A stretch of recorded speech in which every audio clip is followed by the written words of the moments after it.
All right, today I'm going to show you how to use a yoga strap. So I have my yoga mat, I have it rolled up, just like that, okay? So when you have it rolled up, you'll take the yoga strap right here.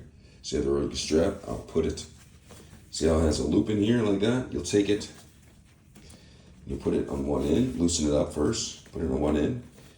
And what you'll do is you'll take it about 4 inches down, and then pull the strap like that to where it's tight. Then you'll go towards the other end.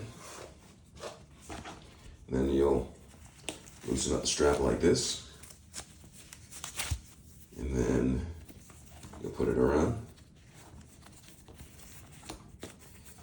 And you'll tighten it up like this. Take down about 4 inches, 3 inches right here. And then there you go. You have the yoga strap, and you can be on your way to go to your next class.